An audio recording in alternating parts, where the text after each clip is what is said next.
día. Les damos la bienvenida desde el programa de cuidados paliativos pediátricos Cuidando de Ti a este espacio educativo pensado para ustedes. El día de hoy vamos a hablar de un tema muy interesante para cada uno de ustedes que se identifique como cuidadores. Desde el equipo psicosocial del programa de cuidado paliativo pediátrico nos complace presentarnos. Yo soy Natalia Gómez, trabajadora social. Mi nombre es Natalia Parra, psicóloga del programa. Y agradecemos su permanencia. Hoy vamos a hablar, Natalia, de un tema que ha venido desde hace muchos años surgiendo inquietud frente a cada una de las personas que acompañan el proceso de cuidado.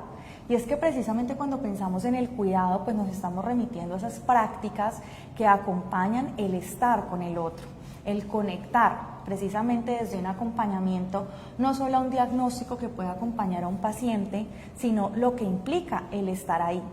Y ahí es cuando estas prácticas de cuidado se resignifican en torno a una situación específica que puede ser la enfermedad. Pero cuando llegan los cuidadores nos hemos dado cuenta que cada uno lo acompaña un proceso muy particular dentro de esa práctica del cuidado. Y es que a cada uno lo acompaña su historia de vida. Porque sí, las historias de vida influyen mucho en ese comportamiento que están teniendo asociado a la experiencia que están viviendo. De esta manera, cuando las prácticas de cuidado se van desarrollando en los diferentes entornos, pues nos hemos venido dando cuenta que se va generando algo y es el cuidador quemado. Esos cuidadores que están permanentemente acompañando las tareas del cuidado, como pueden ser el acompañar las tareas físicas, el que puedan ir al baño, el que puedan hablar de cómo se están sintiendo, pero se ha centralizado en el acompañamiento exclusivo muchas veces de los pacientes, precisamente por el tener un diagnóstico. Pero ahora queremos invitarlos en medio de este acompañamiento educativo a que nos empecemos a reconocer como unos cuidadores que necesitan también ser cuidados. Y es allí cuando identificamos que el síndrome del cuidador cansado se hace permanente también en muchos de los procesos. Y es que empiezan a ver que están desgastados emocionalmente, que físicamente no están respondiendo de la manera que quisieran frente a los procesos. Y es allí cuando empezamos a entender que también necesitamos estar allí. Y hay algunos factores que van interviniendo. Por ejemplo, desde el equipo psicosocial, cuando brindamos estos acompañamientos, nos damos cuenta que el cuidado va muy relacionado a la tipología de las familias. ¿Quiénes componen esas personas que acompañan el cuidado? ¿Quién es esa mamá? ¿Quién es ese papá? ¿Quién es ese hermano? Porque allí vamos encontrando que hay cuidadores primarios y cuidadores secundarios. Pero precisamente el síndrome del cuidador cansado se da en la mayoría de las ocasiones en esos cuidadores primarios. Precisamente porque hay unos grados de dependencia, porque hay unas actividades que implican renunciar a otras actividades. Y ahí quisiera que Natalia, tú también nos contaras un poco cuáles son esas causas que van acompañando a estas personas que se van cansando dentro del proceso de cuidar. Pues precisamente las causas son multifactoriales. Eso es lo que hace complejo poder evaluar e intervenir el síndrome del cuidador cansado o también llamado síndrome del cuidador quemado. Antes de conversar acerca de las causas, quisiéramos hacer una puntualización respecto al cuidador. Cuidador en la mayoría de las veces es ejecutado por una persona de la familia, un integrante de la familia. Sin embargo, nosotros también tenemos casos en los que los cuidadores no son familiares. Hay cuidadores asociados a sus propias EPS o entidades de salud o personas alternas a ese cuidado, como por ejemplo vecinos y miembros de la comunidad que también se integran a ese cuidado. Para entrar en las causas, pues tenemos que evaluar las causas de manera multifactorial, así como están diseñadas. Una de las causas principales es el estrés continuado. Es esa dinámica constante de estar inmerso en una actividad de alta demanda emocional, altos niveles de estrés y que lastimosamente nosotros naturalizamos, Natalia. Damos por sentado de que ser un cuidador es vivir agotado todo el tiempo y no prestamos atención a esos signos de alarma. Otra de las causas es la confusión de roles. A veces no sabemos ya si somos esposas, cuidadores, madres, vecinas, amigas o cuál es el rol que ejecutamos dentro de ese cuidado.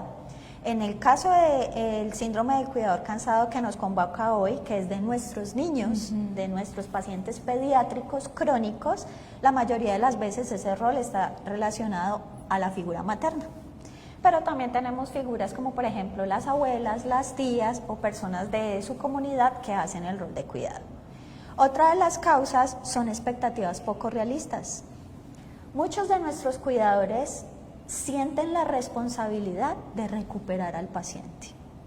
Y al no lograr esa recuperación, al no lograr ese nivel de recuperación deseado, pues empieza la culpa y la fatiga a generar una sobrecarga. Entonces también es muy importante tener expectativas realistas frente al proceso de atención de nuestros niños que requieren de nuestro cuidado. Yo tengo que estar informado y tengo que tener una comunicación adecuada con el equipo médico y con sus médicos tratantes para poder saber qué puedo esperar de este proceso de recuperación.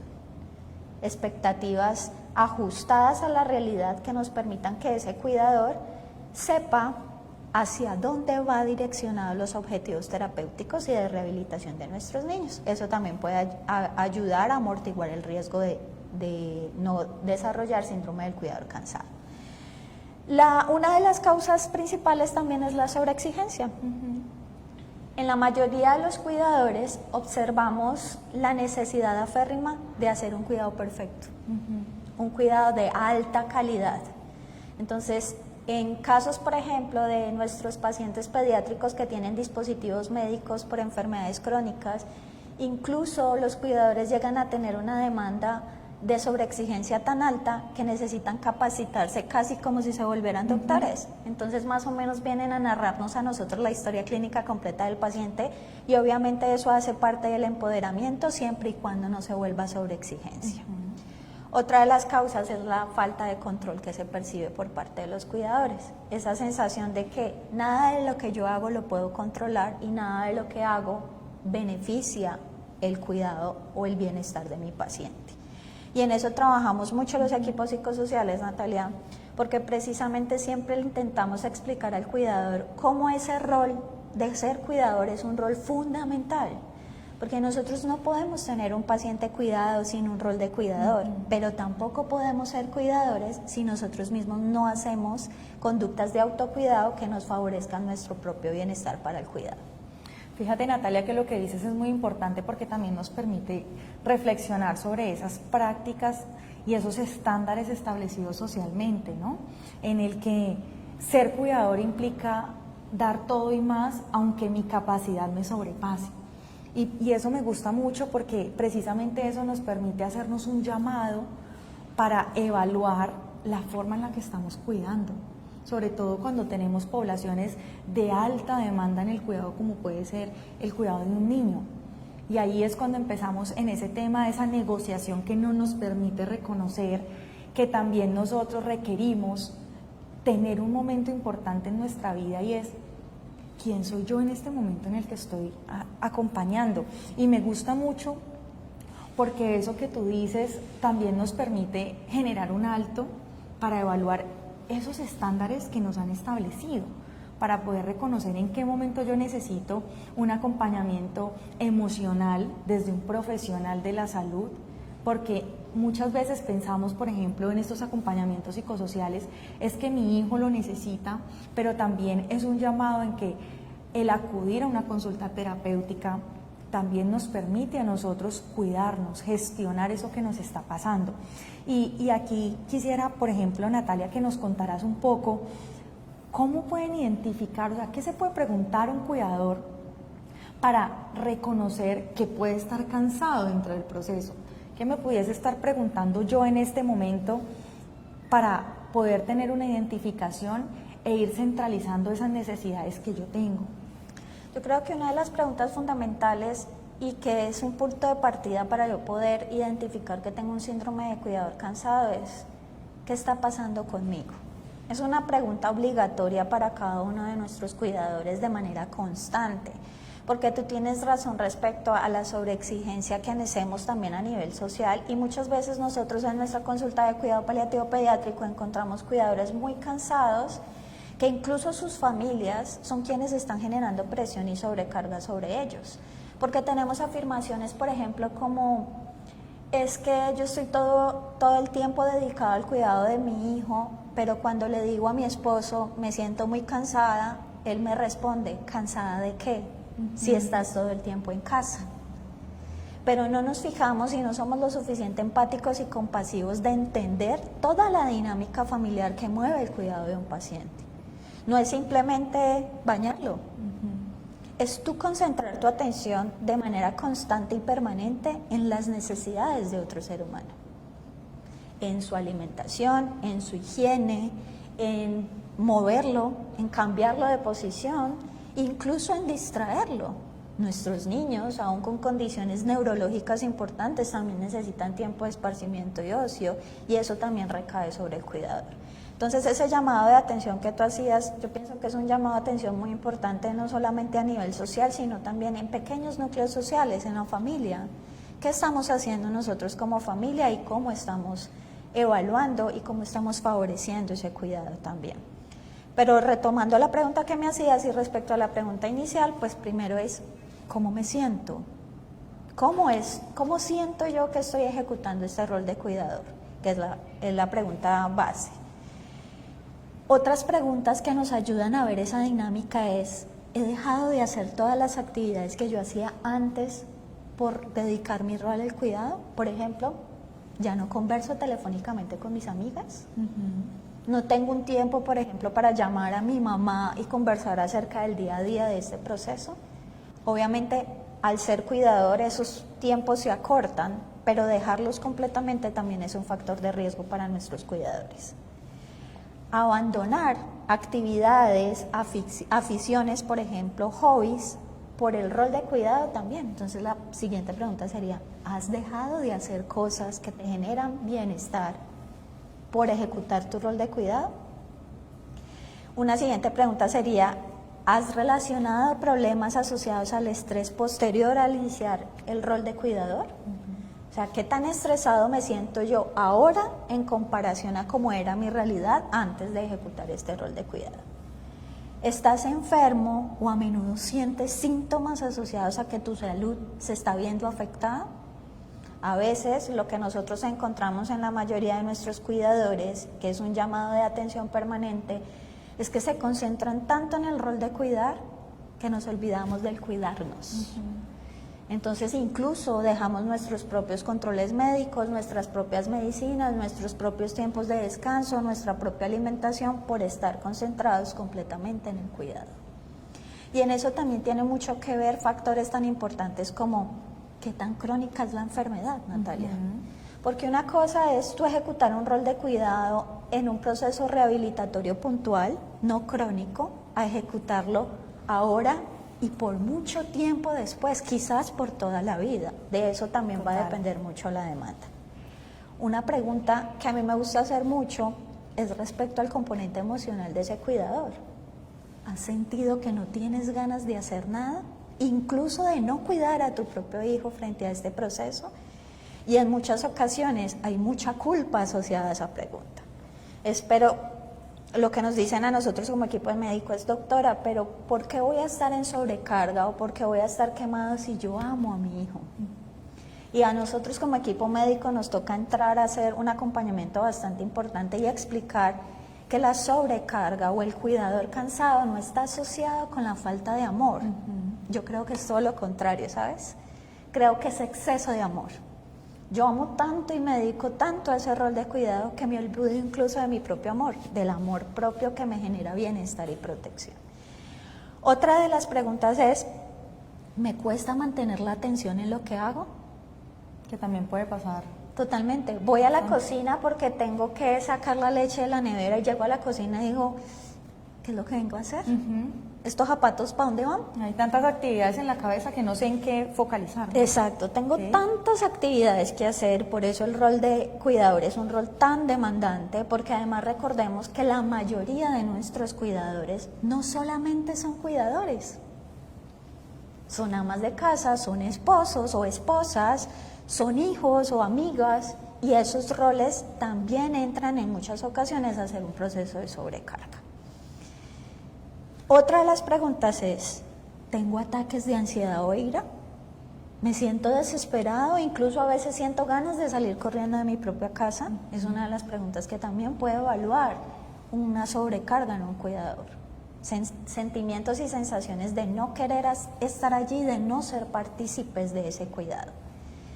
O tener, por ejemplo, sentimientos profundos de desesperanza y pesimismo. Todo lo que yo hago está mal, yo para qué me esfuerzo, esta realidad no va a cambiar. Todo es visto en negativo, visto de manera muy oscura, también es una forma de poder identificar a un cuidador cansado. Llorar sin razón, o por ejemplo tener detonantes con mucha facilidad, por ejemplo entrar en llanto o en ansiedad o con síntomas emocionales ante situaciones muy sencillas, tener una respuesta emocional muy intensa, también puede ser un indicador de un síndrome de cuidador cansado. Y una de las indicaciones que más se presenta en nuestra consulta, alteraciones en el sueño.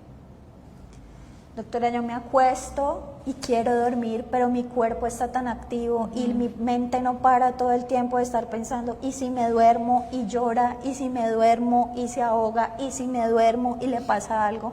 Esa es una condición constante de una zozobra que hace que nuestros cuidadores, incluso Natalia, lleguen a no dormir bien.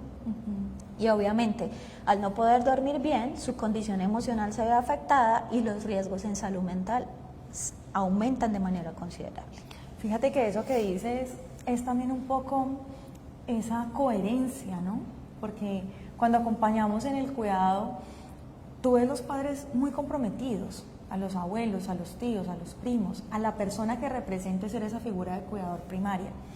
Y cuando tú cuentas el plan de cuidado para los pacientes, entonces encuentras que todos están en pie de marcha de cumplirlo, ¿no?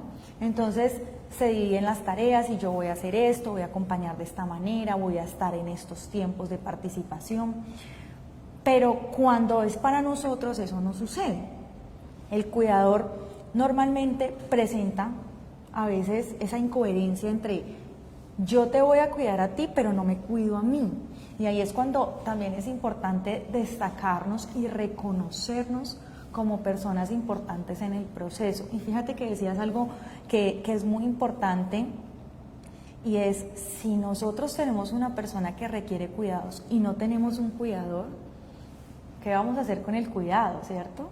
Y puede ser desde la casa, incluso puede ser desde el mismo trabajo. Tenemos personas que son cuidadoras y que tienen que estar desde un espacio laboral, o personas que tienen que estar dentro del espacio domiciliario porque ya se dedican de manera permanente a estos cuidados, o personas que cumplen las veces de un cuidador externo pero que cumple la figura primaria.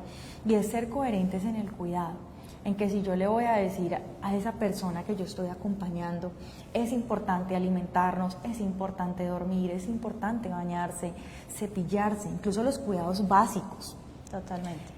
Yo también debo de ser ejemplo y coherencia de eso, porque para poder cuidar a otros tengo que empezar por cuidarme a mí mismo, porque es algo de lo que yo voy a hacer y lo que voy a decir ante otros. Además, Nati, porque lo que comentabas es muy importante respecto a que hay ciertos factores de riesgo también, es importante tenerlos en cuenta.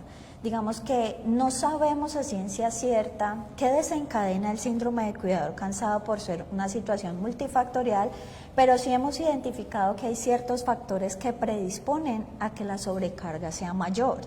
Por ejemplo, el riesgo asociado a que yo misma también sea paciente.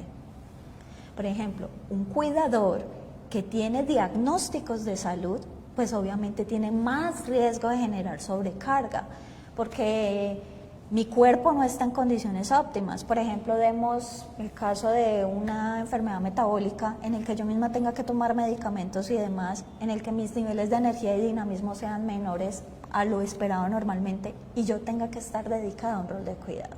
Entonces hay factores de riesgo que no podemos dejar pasar por altos, e incluyendo esos diagnósticos, también tener en cuenta los factores de riesgo psicosociales y emocionales. Un cuidador que tenga un antecedente de un diagnóstico psiquiátrico o emocional es un cuidador con más riesgo de sobrecarga. De hecho, requeriría otro cuidador. Exactamente, porque entonces allí entraríamos en una pregunta muy importante, y es ¿quién cuida a quién? O el cuidador cuida al paciente, o el paciente cuida al cuidador, o quién entra en esa dinámica, hacer una triada para poder favorecer el cuidado. Y eso lo vemos mucho en nuestros pacientes de cuidado paliativo pediátrico crónicos. Papás o mamás con sobrecargas emocionales asociadas a su propia condición emocional. Antecedentes de depresión, antecedentes de ansiedad, antecedentes de trastornos de personalidad, que en muchas ocasiones incluso pasan desapercibidos y dejan de ser importantes por favorecer el rol de cuidado. Y cuando nos vamos a dar cuenta, obviamente es una sintomatología que se ha disparado, una situación que se ha salido de control y que entonces genera que no haya un paciente en casa, sino 2, incluso 3, incluso 4. Porque obviamente, digamos que la sobrecarga tiene una particularidad que es muy negativa y es que es casi como contagiosa. O sea, una persona en sobrecarga puede contagiar de ese nivel de estrés a los demás, entonces se vuelve un círculo vicioso bastante importante que hay que intervenir.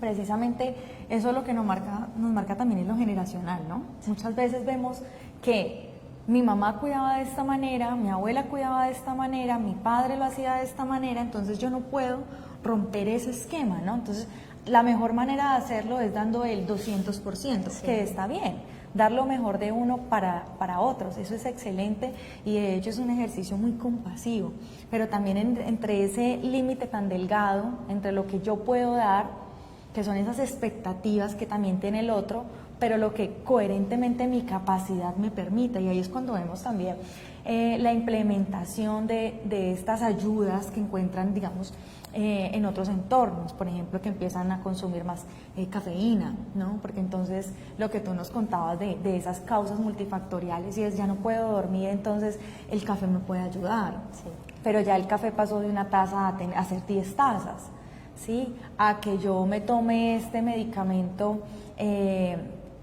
y que esto me va a ayudar, por ejemplo, a controlarme y a sentirme más tranquila. Incluso a que nos automediquemos, claro, que es una conducta de tanto riesgo también a nivel emocional e incluso físico, porque no sabemos cómo vamos a actuar frente a ese medicamento que nos recetamos. Y esos marcos de referencia en el otro, ¿no? Entonces voy a la consulta y me encontré esa mamá que tiene su hijo o ese papá con las mismas quizás condiciones de mi hijo o de mi sobrino o de la persona que yo represente, y entonces cuando pasa eso, también nos encontramos que decimos, pues si ella puede hacerlo, ¿por qué yo no lo puedo hacer, no? Y ahí es cuando también empezamos a entender que la historia del otro me puede servir como un referente, me puede apoyar para yo adoptar nuevas prácticas asertivas frente al cuidado, pero entender que lo que le pasa a cada persona es un plan individualizado. Debemos centralizarlo a lo que representa cada persona, a sus necesidades específicas. Porque si bien, Natalia, como lo vemos permanentemente en el acompañamiento de los pacientes y sus familias, yo puedo tener 7 niños con el mismo diagnóstico, pero todos lo viven diferente. Los síntomas que presentan son diferentes, las vivencias, aquello que está acompañando ese proceso del cuidado es totalmente distinto. Y la forma en la que esa familia vive ese proceso es completamente diferente y está permeado por la cultura, por su red de apoyo, por sus propios significados frente al proceso, y es muy muy importante que podamos individualizarlo. Ningún caso es similar a otro, todos tienen sus particularidades, los seres humanos somos tan únicos como nuestra huella digital. Correcto. Y debemos ser intervenidos y debemos ser acompañados desde esa individualidad para poder favorecer su condición. Entonces, yéndonos un poquito al tema de lo de los síntomas como tal, es muy importante que tengamos en cuenta que el síndrome de cuidador cansado, al ser multifactorial, tiene diferentes síntomas, Natalia. Síntomas físicos, pero también hay síntomas emocionales, pero también hay síntomas sociales, incluso espirituales también, porque es una sobrecarga de multifactorial y multidimensional. Entonces creo que es importante que le comentemos a nuestra audiencia, que yo creo que eso es parte de lo que quieren escuchar más en este encuentro, cuáles son los síntomas y obviamente posteriormente cómo vamos a amortiguar esos síntomas o qué podemos hacer. Entonces dentro de esos síntomas físicos pues hoy hay un agotamiento y una fatiga crónica, es ese tener que levantarme sin querer levantarme, es el sentir básicamente que nuestro cuerpo no está en condiciones óptimas para poderlo hacer. Aumento o disminución del apetito, incluso del peso. O subo de peso o pierdo peso rápidamente por obviamente también no favorecer la propia ingesta de alimentos y demás. Trastornos de sueño, como los veníamos hablando, incluido insomnio o somnolencia durante el día. A veces no podemos dormir y durante el día estamos con ese desgaste y ese cansancio de manera constante, o nuestro sueño no es reparador, porque incluso podemos tener cuidadores que duermen 8 horas y se levantan como si hubieran dormido 1 o nada.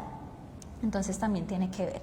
Dolores musculares e incluso palpitaciones y molestias digestivas hacen parte de los síntomas físicos. Abuso de las sustancias que tú decías, como cafeína, incluso alcohol, aumento de consumo, por ejemplo, de tabaco, cigarrillo, o aumento de bebidas energizantes, por ejemplo, de bebidas que me permitan a mí sentirme mejor.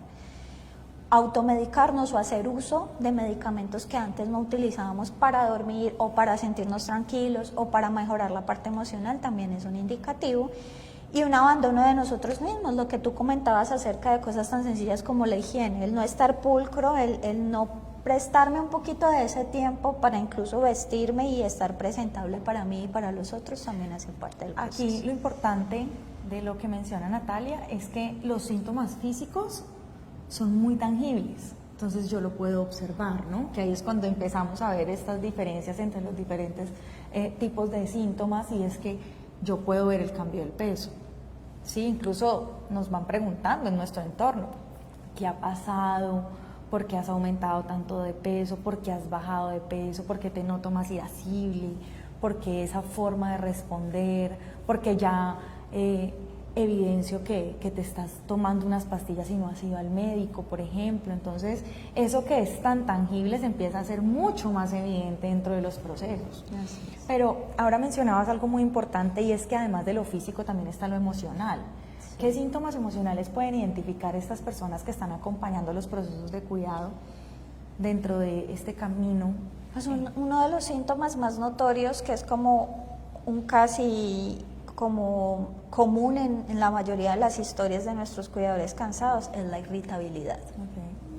Como perder esa posibilidad de autorregulación emocional y de dejarme sacar de casillas con facilidad. Es más, muchas veces el mismo cuidador cae en cuenta de que el acto en sí mismo fue una situación muy sencilla, pero generó una descarga y un desborde emocional bastante importante. O los cambios en el estado de ánimo, de humor. Estoy muy bien, estoy muy triste, estoy muy bravo, estoy muy melancólico. Esos cambios tan abruptos también nos pueden hablar de que hay un proceso de sobrecarga. Okay. También incluso tenemos procesos como el que mencionábamos ahorita de la pérdida de la atención, también hay pérdida de memoria y de concentración.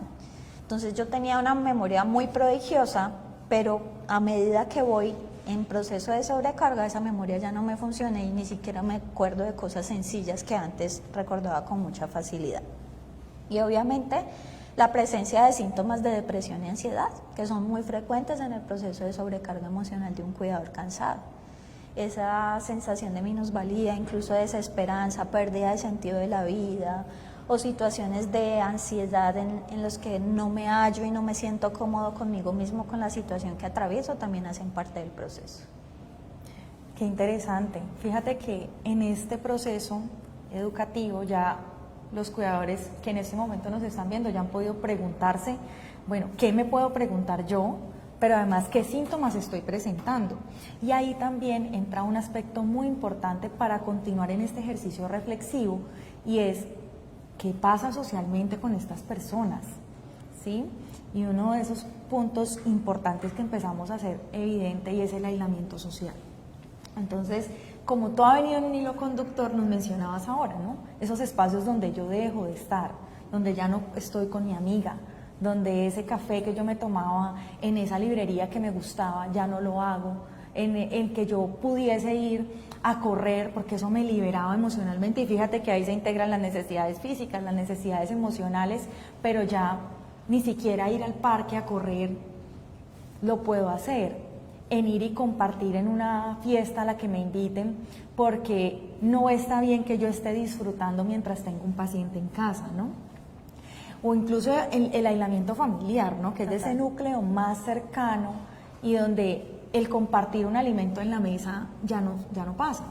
Entonces, o no como, o como rápido, o como en la habitación donde está el paciente, ¿sí?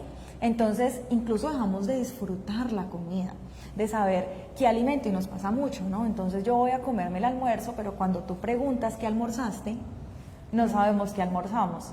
Yo me acuerdo que yo almorcé, pero no supe qué era. Eso ya es un signo de alarma que nos puede estar acompañando en este proceso.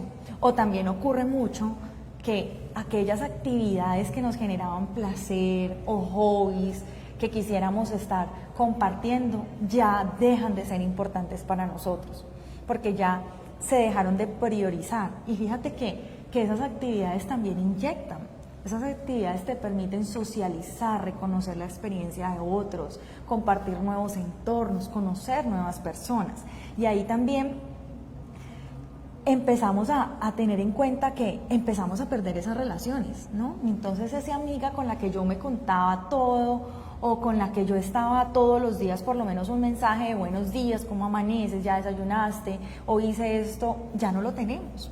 Nos empezó a faltar ese mensaje, o con la mamá, o con mi esposo. Incluso con la misma pareja, Natalia. Y Imagínate. hay una pérdida de espacios intrapareja que son muy necesarios. Por ejemplo, que ya no duermo con mi esposo o con mi esposa, porque duermo en la pieza de mi hijo que está en condición de dependencia. Entonces se pierden espacios que en otras dimensiones del ser humano son absolutamente necesarios y que, como tú dices, se vuelven incluso favorecedores del bienestar. Entonces se van perdiendo y nos vamos desconectando Y ese de las vínculo. cosas que son valiosas e Exacto. importantes para nosotros. Y ahí empezamos también a necesitar hacernos un llamado, ¿cierto? Porque entonces ya vemos que una necesidad interconecta con otra, no son necesidades aisladas. Incluso cuando vemos el aislamiento familiar, puede ser el aislamiento familiar en el momento de la alimentación. Entonces no estoy comiendo, que es una necesidad física, puedo estar triste, que es una necesidad emocional, pero además estoy aislándome socialmente. Entonces vamos conjugando múltiples necesidades que en últimas lo que nos están diciendo es, venga, ¿y qué hacemos? Entonces ya nos preguntamos qué son esas cosas que me hacen sentir que yo puedo estar pasando por un síndrome de cuidador cansado, qué necesidades presento, pero entonces llegamos a un punto supremamente importante y que nos acoge también dentro de este espacio educativo, y es que también hay unas herramientas que podemos generar, porque en medio de esta situación que estamos identificando, es un ejercicio muy rico porque la identificación nos permite generar también estrategias, ¿no? Entonces, ¿cómo nos podemos autocuidar? Natalia, ¿qué nos puedes contar de estrategias que tengan las familias para autocuidarse, esos cuidadores? Bueno, vamos a hacer el proceso de tratamiento en dos ejes fundamentales. Vamos primero a hacer unas recomendaciones respecto a qué podemos hacer si identificamos que ya tenemos el síndrome del cuidador cansado. Y en un segundo momento vamos a brindar unas pautas sobre cómo prevenirlo, porque puede que muchas de las preguntas que nos hemos hecho en este espacio hayan sido contestadas de manera negativa. No, todavía no tengo esos indicativos de un síndrome de cuidador cansado, pero soy un cuidador de un paciente crónico, y qué puedo hacer para mejorarlo o para prevenirlo. Exactamente. Entonces, respecto a intervención, cuando ya tenemos síntomas asociados al síndrome de cuidador cansado, hay mucho por hacer, o como nosotros decimos desde cuidado paliativo pediátrico, siempre hay cosas por hacer, ¿cierto? Entonces, uno de los aspectos fundamentales es intentar recuperar el control que hemos perdido. Todos los seres humanos tenemos una necesidad de control, lastimosamente. Cosas sencillas, pero intentamos controlar la situación. Y parte de recuperar ese control es informarnos y datearnos a nivel médico. ¿Cómo está mi hijo? ¿Cuál es su tratamiento? ¿Qué estamos haciendo? ¿Cómo lo vamos a manejar? Y demás. Parte de ese tratamiento también es vincular a otros familiares. Aprendamos a delegar. La red de apoyo, por ejemplo. Total. ¿Cuáles son nuestras redes de apoyo primaria, secundaria, mi familia, la escuela, la comunidad? Exacto, y hay que aprender a vincular a otras personas en ese rol de cuidado. Entonces, si yo lo voy a bañar, que otra persona de mi núcleo lo alimente y que otra persona lo saque a darme una vuelta al parque mientras yo tengo un tiempo de descanso o un tiempo para mí, para hacer otras actividades. Intentar incentivar lo más que podemos la autonomía en el paciente. Yo sé que hay niños que no van a poder hacer ciertas actividades, pero pueden hacer otras. Entonces, una de las recomendaciones también es no sobreprotejamos y no queramos hacer todo por ellos. Aprendamos a incentivar en ellos la autonomía con pequeñas tareas. Si hay movilidad, te vas a cepillar los dientes, no los cepillos. Si se puede cucharear, te cuchareas, para que eso facilite no solamente el bienestar del niño como un ser individual, sino el bienestar de ese cuidador también. Otra pauta es cuidar nuestro aspecto y cuidar nuestra propia salud, no olvidarnos de nosotros mismos y mantenernos motivados en ese autocuidado. Un amor propio. Exacto, si yo he sido una persona supremamente deportista, pues está bien, no voy a ir 3 horas a hacer deporte, pero puedo sacar media hora o 1 hora al día para hacer una actividad que me genera bienestar y disfrute. O sea, puedo negociar mis ocupaciones para poder no dejar de hacerlo. Exactamente. Fomentar una alimentación sana y unos hábitos de autocuidado también, alimentarnos, hidratarnos, hacer ejercicio, dormir el tiempo adecuado y demás también hacen parte del proceso. No descuidar nuestras relaciones sociales. Sacar el tiempo para irnos a tomar ese café con esa amiga o ir a esa cena romántica con mi esposo porque estamos de aniversario también hace parte del autocuidado. Otra de las actividades es dormir bien. Es necesario. Sacar tiempo para poder dormir y para reposar es absolutamente necesario y favorece y contribuye no solamente a mi propio bienestar, sino el bienestar de mi hijo o de la persona a que asisto su cuidado. Y creo que uno de los puntos, cerrando todo este tema del autocuidado, es el mejor regalo de amor que le podemos dar a esa persona que cuidamos es siendo ejemplo de cuidado. Es que estar allí es una representación del amor en su máxima expresión, porque estamos dando lo mejor de nosotros, nuestro tiempo, nuestra dedicación. Entonces, que este espacio sea una invitación a continuar informándonos, a continuar conectándonos en espacios como esto que nos permiten identificar qué necesito, pero adicionalmente en ser ese mejor regalo para el otro, porque para cuidar de ti, primero debo cuidar de mí. Y es un ejercicio de amor y de compasión. Exactamente. Y en eso también es importante que recordemos que vincularnos a cuidado paliativo pediátrico no solamente es para los pacientes oncológicos.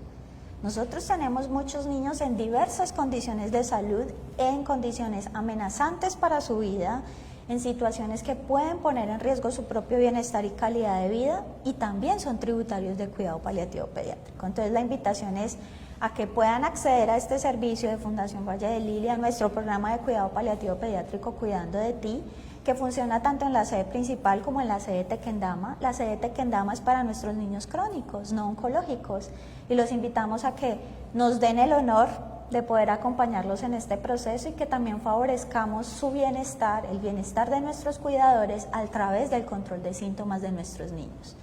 Un niño con menos carga de síntomas es un cuidador con menos sobrecarga. Muchas gracias por este espacio, creo que fue un espacio muy nutritivo y esperamos que lo hayan disfrutado y que podamos seguir conectándonos para seguir aprendiendo. Gracias.